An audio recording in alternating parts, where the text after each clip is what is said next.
Bonjour à tous, c'est Martin Rémy et bienvenue sur Simple Logique Explicable. Nous continuons notre série d'exercices sur les travaux dirigés de mécanique du point matériel et aujourd'hui nous abordons le 6e exercice de la fiche de TD numéro 1. Il nous est proposé ici deux repères. Le premier R d'origine O et de vecteurs de base I, J et K, le système de coordonnées cartésien. Et ici nous avons le repère cylindrique, R' qui a toujours pour origine O et pour vecteur de base Rho, Phi et K. En première question, on nous demande la représentation des vecteurs de base et des coordonnées. On va donner en deuxième question les expressions du vecteur OM et du vecteur DOM. On va calculer en troisième question la surface et le volume d'un cylindre de rayon R et de hauteur H. Quatrième question, exprimer les correspondances entre X, Y, Z et Rho, Phi, Z. Puis l'inverse à la cinquième question, déterminer X point, Y point, Z point et donner une correspondance entre I, J, K et Rho, Phi, K.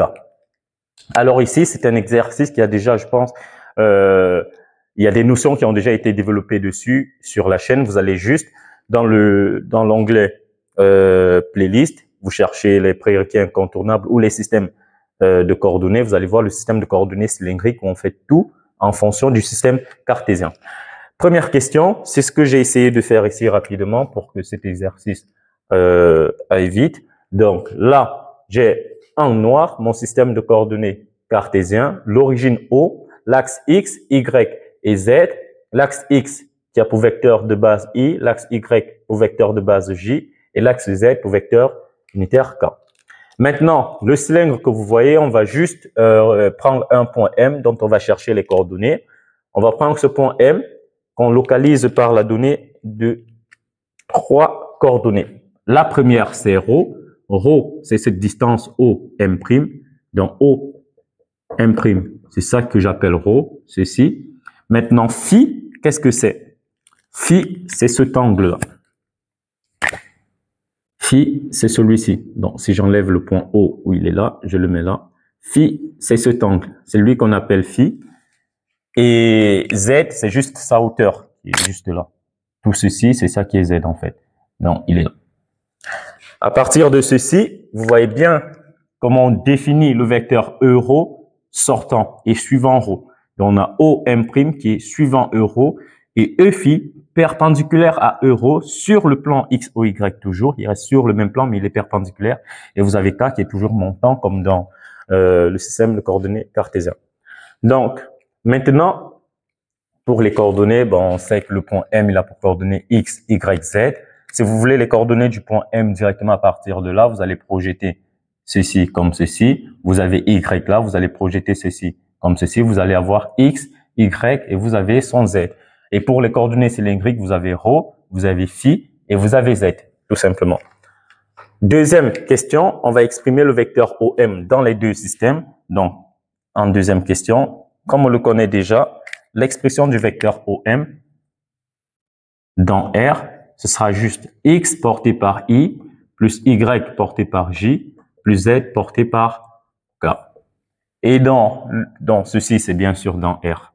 Maintenant, si on l'exprime dans R', on sait que OM, pour quitter de O à M, on peut passer par M' directement. Donc, j'aurai OM' plus M'. Et OM', qu'est-ce que c'est? C'est la distance Rho portée par Rho. C'est pour ça que je vais me retrouver avec Rho portée par Rho plus M', c'est la longueur Z suivant K. Donc, Z porté par K. C'est ce qui me permet d'exprimer OM tout simplement. Maintenant, troisième question, on veut la surface et le volume d'un cylindre des rayons R et H. Donc, on va supposer que ce cylindre que vous voyez, il a une hauteur H et un rayon de base R. Et on va déterminer sa surface et son volume. Donc, troisième question. Pour cela, on va se rappeler d'une notion très, très importante. ce que c'est l'élément de surface. Donc, on va commencer par la surface. On avait, qu'est-ce qu'on avait dit? DS orienté directement, DSK, ou bien je vais prendre DS3 est égal à quoi? C'est encore comme un DS, oui, porté par E3.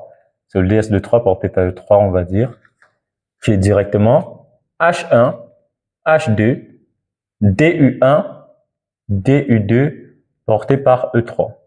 Donc, ce DS3, c'est directement H1, H2, DU1, DU2. Et il faut savoir ici que H1, H2, ce sont les coefficients métriques. U1, U2, ce sont les coordonnées associées. Ça veut dire que pour mon système, si je veux déterminer l'expression de la surface latérale, donc, expression de la surface, si on prend la surface latérale,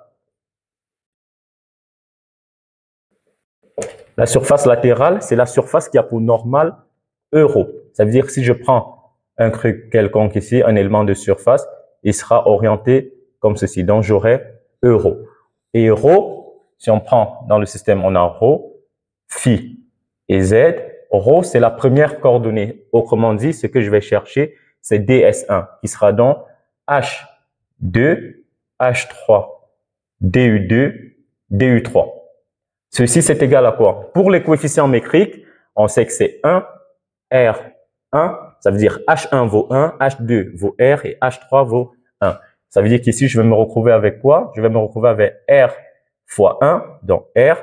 D, U2, qu'est-ce que c'est? C'est D phi. Et U3, c'est DZ. Donc, voilà l'expression de DS1. Mais vu que DS1, ça s'appuie directement sur la surface R égale à grand R, donc il n'y a pas un truc à l'intérieur, c'est juste la partie surfacique. Là, on est déjà en R égale grand R. C'est pour ça qu'ici, on va prendre directement ce R égale à grand R. Maintenant, c'est ceci qu'on va intégrer pour avoir l'expression de la surface latérale. Ça veut dire que la surface latérale sera tout simplement la double intégrale de ds1 qui sera simplement double intégrale de grand R d phi dz. Je fais sortir grand R, j'intègre phi, c'est l'angle qui est là, il varie de 0 à 2pi. Donc, qu'est-ce que je vais avoir? R, j'aurai d phi là, de 0 à 2pi, et j'aurai z qui varie bien sûr de 0 à h. Donc, par calcul simple, on voit que la surface latérale est simplement égale à 2pi petit r grand H. Maintenant, si vous cherchez la surface, les surfaces de base, ce que ça vaut, par exemple, il va falloir que vous déterminez plutôt l'élément de surface qui est orienté suivant Z, c'est-à-dire cet élément de surface. Si je prends DSZ. Donc, comme Z, c'est la troisième coordonnée, donc je vais directement dire DS3, par exemple. DS3, on a déjà son expression. Si je prends DS3, c'est H1, H2, DU1, DU2. Ceci va me donner quoi? H1, c'est 1, H2, c'est R, donc j'ai R, et là, je ne suis pas situé à un R fixé parce que c'est toute cette surface qui est indexée, donc toute cette surface, donc R varie bien sûr, c'est pour ça que ici même j'aurai quoi? DU1, bon, est-ce que je vais dire R? C'est rho. Désolé, j'ai l'habitude de travailler avec R. Donc ici, c'est rho, bien sûr. Donc j'espère que j'ai pas mis ça quelque part. Ok, je pense c'est bon. Donc là, j'ai rho, DU1, c'est-à-dire d rho, DU2, d phi. Voilà, rho, d phi. Donc S3 est simplement égal à la double intégrale de d S3, qui est simplement égal à l'intégrale de rho, d rho, intégrale de d phi. Phi de 0 à 2pi et rho varie de 0 à grand R, comme on peut le constater là. Et direct, ceci va me donner 1 demi de R carré que va multiplier 2pi. C'est pour ça que vous allez voir que la surface de base, en fait, c'est la surface d'un disque qui sera tout simplement pi R carré. Donc, en fonction de la surface que vous voulez, vous avez l'expression de la surface latérale, l'expression de la surface de base qui intervient deux fois. Maintenant, on va direct aller au calcul du volume. Le volume, ce sera beaucoup plus simple parce que c'est juste une intégration sur toutes les coordonnées. On se rappelle de l'expression de dV. Bon, c'est toujours la troisième question, oui. On a le volume. Pour avoir le volume, on va intégrer le dV. Donc, dV, de façon générale, c'est H1, H2, H3. Je rappelle, les H, ce sont des coefficients métriques. DU1, DU2, DU3. Où U1, U2, U3, ce sont les coordonnées. Ça veut dire que dans notre système, j'ai 1 fois ρ fois 1, j'ai ρ, j'ai dρ, dφ, dz. Et ceci, lorsque je vais intégrer, ça veut dire que V, qui est la triple intégration de dV, sera tout simplement première intégration ρ dρ, deuxième intégration dφ, troisième intégration dz. Et là, ρ varie de 0 à grand R, phi de 0 à 2pi et z de 0 à h. Ceci va directement me donner quoi? Là, j'ai 1 demi de R carré que va multiplier 2pi et que va multiplier h. C'est pour ça que vous allez tomber sur une formule que vous connaissez déjà très bien. Le volume d'un cylindre, de rayon R et de hauteur h, qui sera tout simplement V égale à pi R carré porté par h. Donc, c'est cette surface qu'on prend et qu'on balaye sur la hauteur. Pi R carré que vous avez là, vous balayez le long de h. On va passer maintenant à la quatrième question. On va exprimer x, y, z en fonction de ρ, phi et z et faire l'opération inverse pour le cas l'opération inverse pour la cinquième question. Donc ici, c'est simple, on va juste analyser le schéma qui est devant nous et ressortir les différentes expressions. Si je viens là et que je prends déjà le plan de base, celui-ci, non. Là, j'ai x qui va comme ceci, j'ai y qui va là, là, j'ai ρ qui scinde, donc on va dire, ça c'est suivant x, ça c'est suivant y, et là, disons que j'ai ρ qui s'arrête là, donc effectivement, ici, j'ai x, et là, j'ai y. Là, j'ai ρ, et phi est l'angle entre x et ρ. Entre x et ρ, ça veut dire que ça, c'est phi. Qu'est-ce qu'on a d'autre? C'est bon, je pense que c'est le seul dont on va utiliser. Si je viens là, je calcule directement cosinus de phi côté adjacent. Quand je prends phi, le côté adjacent, c'est directement ceci. Donc là, j'ai O, bien sûr. Ça me fait ceci qui vaut x. Et là, l'hypoténuse, c'est ρ. Sinus de phi, ça va me donner quoi? Côté opposé, qui est ceci, et encore y, que je vais diviser par ρ. Donc, je viens là, j'ai x, tout simplement, qui sera égal à ρ, cosinus de phi, et y, qui sera égal à ρ, sinus de phi. Z, il reste inchangé, donc il est commun aux deux systèmes d'axes. J'ai ceci. Maintenant, si je veux, en cinquième question, l'effet inverse, les opérations inverses, qu'est-ce que je peux faire? Je viens là, je vais calculer x au carré, qui sera égal à ρ carré cos carré phi. Y au carré sera égal à ρ carré sinus carré phi. Je fais x carré plus y carré. Ça me donne du ρ carré que je vais mettre en facteur. J'ai cos carré phi plus sinus carré phi. Cos carré plus sinus carré, ça me donne 1. Ça veut dire en fait que x carré plus y carré est égal à ρ carré. Autrement dit, ρ, c'est encore la racine carrée de x carré plus y carré. Pas moins racine parce que ρ, c'est une grandeur qui est positive. Donc mathématiquement, c'est plus ou moins, mais comme ρ ici, c'est le rayon, il est supposé positif, il est fixé positif, c'est pour ça qu'on a directement ceci. Maintenant, si je prends, je considère ceci, première expression, deuxième expression, je fais 2 divisé par 1, donc y que je vais diviser par x, y divisé par x va directement me donner, c'est ρ sin phi sur ρ cosinus phi, ça va me donner tangente de phi. Donc, ceci également va me permettre de dire que tangente de phi sera directement ρ sur x. Je ne vais pas directement écrire que phi, c'est arc tangente de y sur x à cause du domaine de définition de la fonction arc tangente. Il ne s'applique pas, bien sûr, sur 0 de pi, mais plutôt sur moins pi sur 2, pi sur 2. Donc, s'il faut résumer, qu'est-ce qu'on a comme correspondance entre ρ phi et ρ phi z x, y, z, on a directement ρ qui sera égal à la racine carrée de x carré plus y carré. On a la tangente de phi qui sera égale à y sur x. Et on a bien sûr z qui reste inchangé.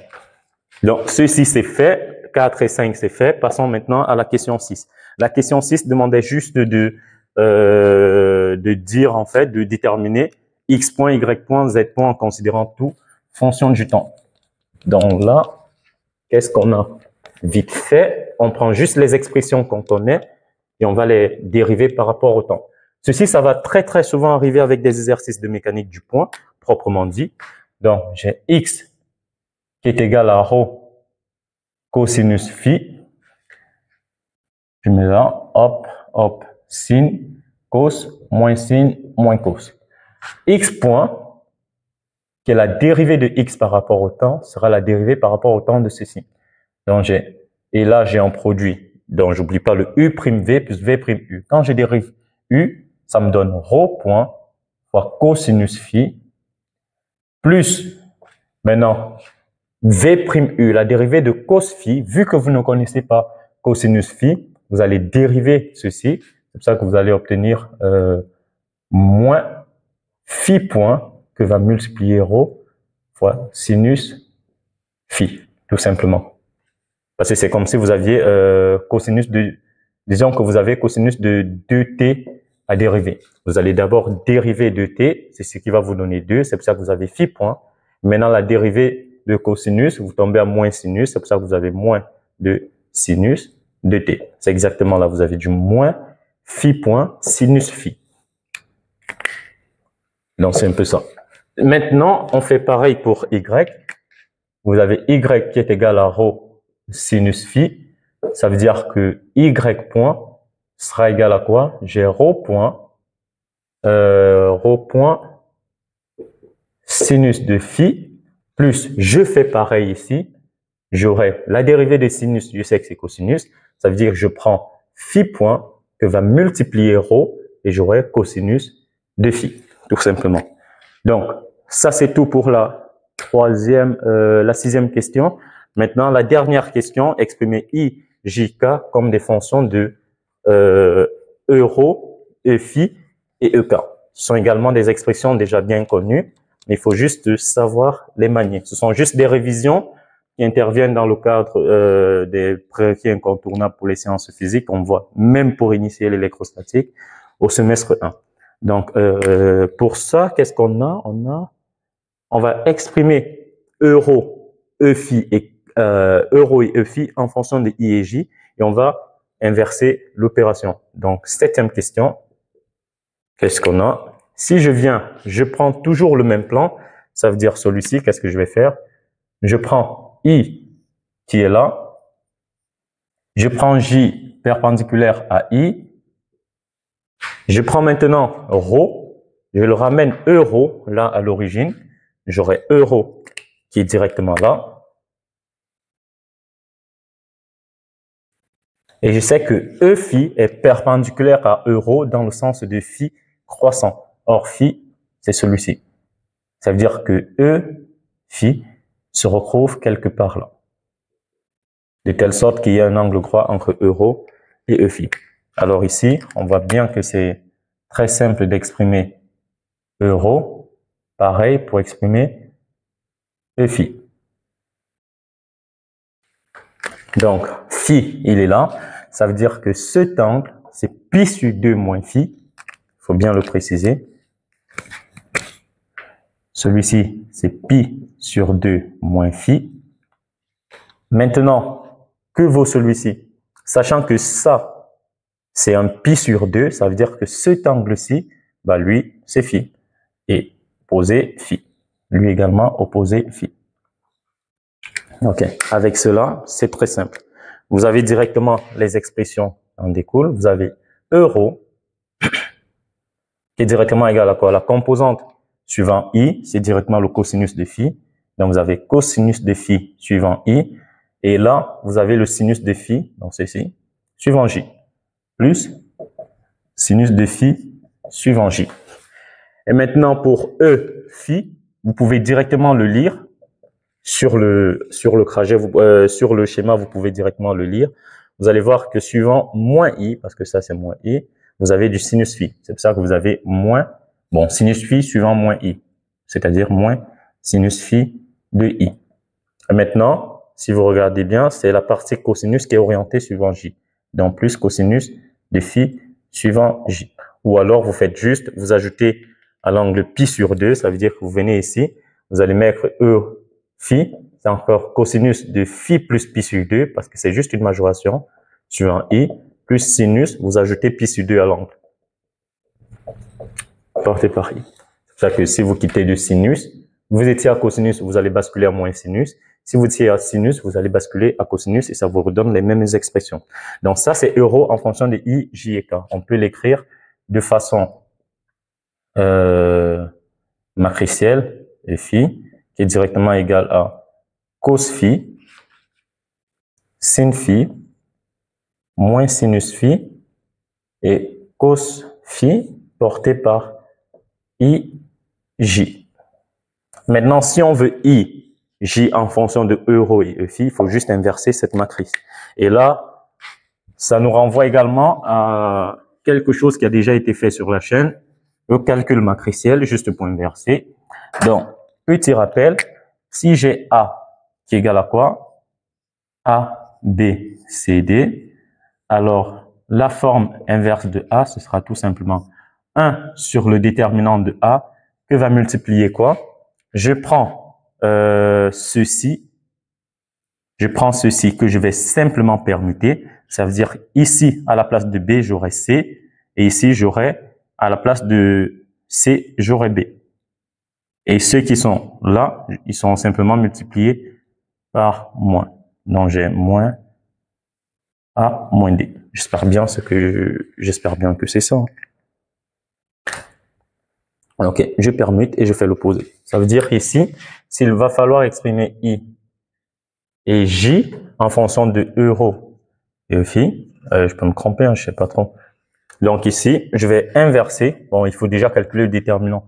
Le déterminant, ce sera quoi? Si j'appelle ma matrice ici A, ça sera directement cos fois cos, ça fait cos carré, moins, ça fait plus sinus carré phi, ce qui me donne 1. Donc 1 sur 1, ça dérange pas, je mets directement ceci. Je prends ceci que je vais opposer, que je vais juste changer, j'aurai quoi? J'aurai cos, ici j'aurai moins sinus phi, et ici j'aurai sinus phi. Et là, qu'est-ce que j'obtiens? J'ai moins cos phi, moins cos phi. Ah non, désolé. J'ai moins C, moins B, et je permute ceci. D et A. Ça arrive, c'est la fatigue en fait. Ça veut dire que quand je fais moins, je me retrouve avec moins sinus phi, et ici j'ai sinus phi. Là, j'ai toujours cos phi, et là, cos phi. Là, j'aurai quoi? Euro et E phi. Donc, de façon finale, c'est qu'il faut exprimer I, J en fonction de ce qu'on a obtenu. Là, on voit que I, ce sera directement quoi? I sera du cosinus phi porté par euro moins sinus phi porté par E phi.